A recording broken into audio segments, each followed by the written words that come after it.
I'm pregnant, and it's James's baby, my sister Amanda announced loudly, silencing the guests at my engagement party. I froze, my champagne glass still in my hand. Everyone turned to look at her. She stood there in a blue dress, one hand on her stomach. Beside me, James turned pale, his grip on my waist loosening. My name is Olivia Parker. I'm 28 years old, and in that moment, I watched my perfect life fall apart. The fairy lights we had hung earlier now felt like they were mocking me. It's been happening for months, Amanda continued, crying. We never wanted to hurt you, but we're in love. People turned to me, waiting for a big reaction, but I stayed quiet. I had learned long ago that silence could be more powerful than words. Olivia, sweetheart, my mom said, stepping forward. We need to talk about this as a family. Amanda is going through a hard time. Of course she was. Amanda was always the one needing understanding. When she crashed my car, when she maxed out my credit card, when she ruined my graduation dress. And every time, I was expected to forgive her. She's your sister, my dad added. But his concern was for Amanda, not me. She was now crying into James's chest. My fiancé, the man I had trusted. Calmly, I placed my glass on the table. Excuse me, I said and walked toward the house. Olivia, wait. My mom followed me into the kitchen. You can't just leave. Amanda is pregnant. This changes everything. I looked at her, my voice steady. You're right, it does. She sighed in relief. Then you understand. We need to support Amanda. She's fragile. I almost laughed. Even now, it was all about Amanda. I understand, I said, picking up my car keys. Where are you going? She asked in panic. We need to talk. Amanda has you, I replied. She always has. As I walked to my car, James called my name. I didn't turn around. I didn't cry. I didn't give them the satisfaction of seeing me break. Instead, I drove to the one place I knew I could think clearly, my grandmother's cottage by the lake. What no one knew was that I had suspected this for weeks. James's secret texts, his unexplained meetings, Amanda's sudden illnesses, it all made sense. But I hadn't just suspected. I had prepared. 2 weeks ago, I hired a private investigator. 1 week ago, I moved my important belongings into a safety deposit box. 3 days ago, I started removing James from our joint accounts, and yesterday, I convinced him to take a DNA test, pretending it was for insurance. Sitting on my grandmother's porch, I ignored the flood of messages from James, Amanda, and my parents. Instead, I called the one person who had never believed Amanda's lies, my Aunt Sarah. I saw Amanda's little show on Facebook Live, she said. She always loved drama. She says she's pregnant, I told her. So she says, Aunt Sarah replied. But you didn't call me just to cry, did you? No, I said, sitting up straighter. I need your help. Does it involve making Amanda and James regret this? It might. I'm in, she said. What's the plan? For the first time that night, I smiled. First, we wait for the DNA results. Then, we show them what real family loyalty looks like. That night, as I lay in bed, my phone finally stopped buzzing. My family probably thought I was somewhere crying, waiting to forgive them. They thought they knew me, the quiet, responsible one who always put family first. But they have forgotten something. I was also my grandmother's granddaughter, and she had taught me that sometimes the quiet ones are the most dangerous. I opened her old journal, the one where she had written about handling betrayal and getting justice. Sometimes, dear, she had written, the best revenge is letting people think they've won, until they realize they've lost everything. I smiled. Amanda had chosen the moment to ruin my life, but I would choose the moment to reveal the truth. The DNA results would arrive in 2 months. Until then, I had work to do. The next 2 months tested my patience. I watched from a distance as Amanda and James played the happy couple, fully supported by my parents. Amanda even moved into my old apartment, the one I had shared with James, while I stayed at my grandmother's cottage, quietly putting my plan into action. They're telling everyone you had a breakdown. Aunt Sarah told me one morning over coffee. Amanda's acting like the caring sister, stepping in to support James while you recover. I calmly stirred my coffee. What else? They're having an engagement party next week. Your mother is calling it a celebration of new beginnings. Aunt Sarah rolled her eyes. Linda's pretending you never existed. That was my mother's specialty, rewriting history. Now she'd had turned me into the unstable one, while Amanda was the responsible sister creating a happy family. If only they knew what I had found. The private investigator's report had everything: hotel security footage, time-stamped photos, credit card statements, but the most important detail: medical records that would soon change everything. "Are you sure about this?" Aunt Sarah asked as I looked over the documents. "Once you do this, there's no going back. Your relationship with your parents was over the moment they chose Amanda's lies," I said. Again, my phone buzzed. A notification from the lab. The DNA results were ready.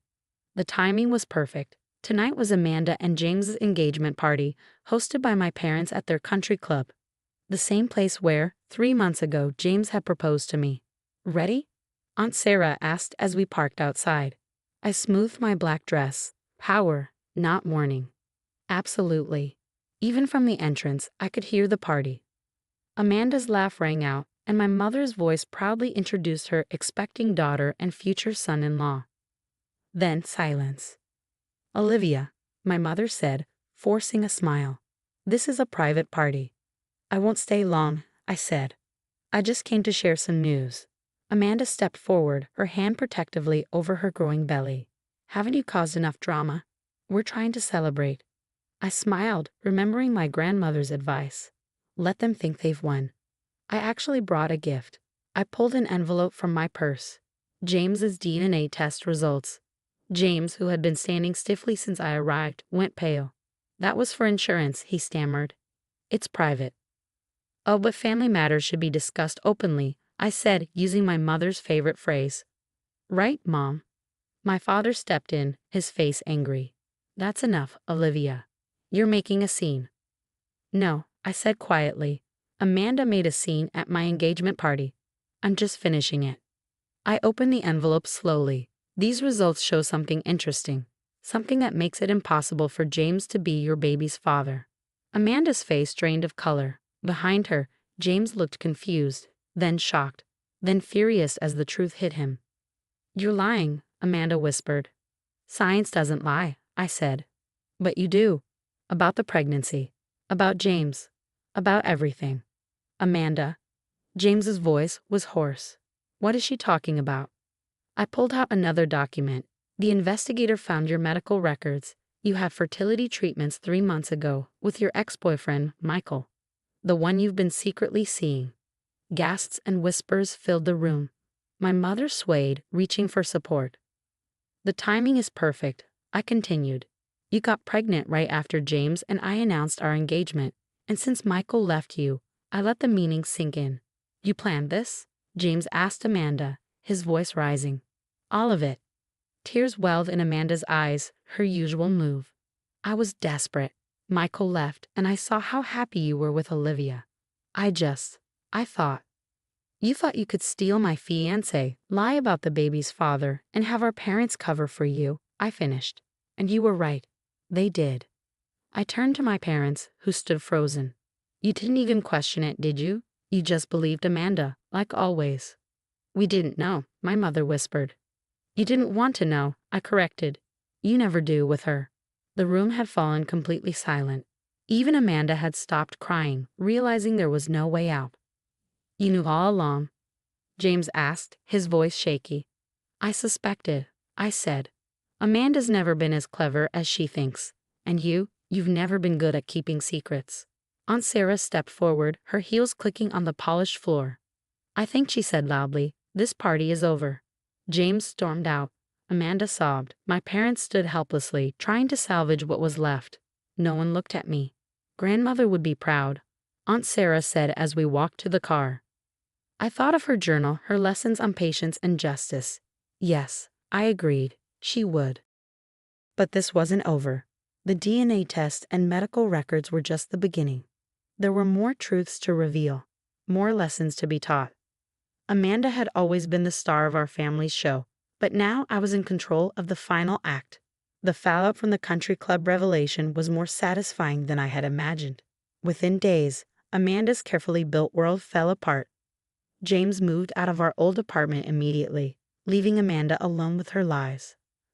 Her ex-boyfriend, Michael, the real father of her baby, wanted nothing to do with her. And my parents? They finally had to face the consequences of their choices. One day, my mother found me at the grocery store. "She's not eating," she said. "She needs her sister."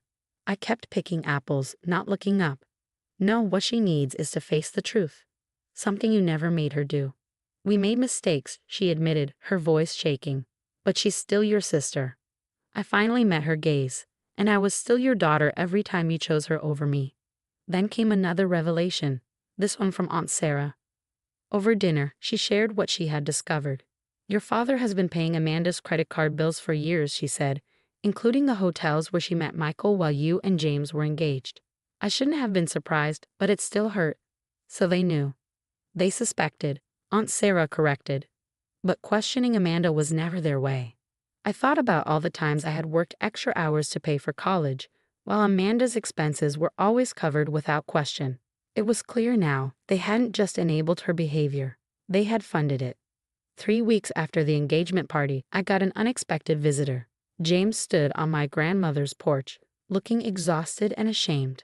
"I'm not here to apologize," he said quickly. "I mean, I am sorry, but I know it doesn't change anything." "Then why are you here?" He ran a hand through his hair, a nervous habit I used to love. "I'm leaving town. Taking that job in Seattle. I needed you to know that you were right. About everything." I leaned against the doorframe. "Not everything. I thought you loved me." His flinch said it all. After he left, I sat on the porch swing where grandmother used to tell me stories. Her journal lay open in my lap, and one passage stood out. "The greatest victory isn't in destroying those who hurt you, but in rebuilding yourself stronger than before." Then came the final twist, one that changed everything. One morning, Aunt Sarah arrived with a stack of legal papers. "I found these in Mother's safety deposit box," she said, spreading them on the table. "Looks like grandmother left you more than just the cottage." The documents revealed a trust fund in my name, one meant to help with my wedding and a future home. She had also kept records of every dollar my parents had taken from her to cover Amanda's expenses over the years. "There's a letter for you," Aunt Sarah added, handing me an envelope. In grandmother's neat handwriting, it read, "My dearest Olivia, if you're reading this, they finally pushed you too far. Use these documents wisely. Sometimes the best revenge is letting people face the consequences of their own actions." I followed her advice. My lawyer sent copies of the financial records to my parents with a simple note. The truth has a way of revealing itself. 2 days later, Amanda moved back home, her perfect future in ruins. My parents could no longer deny what they had done. "What do you want from us?" my father asked over the phone, his voice heavy with defeat. "Nothing," I said honestly. "I don't want anything from you anymore." That was the real victory, not punishing them, but freeing myself. 6 months later, I sold my share of the family property. Amanda tried to fight it, but the documents were airtight.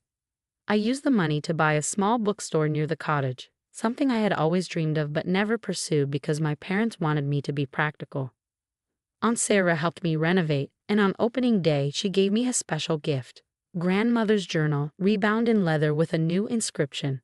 "For Olivia, who learned that the quietest voice often speaks the loudest truth."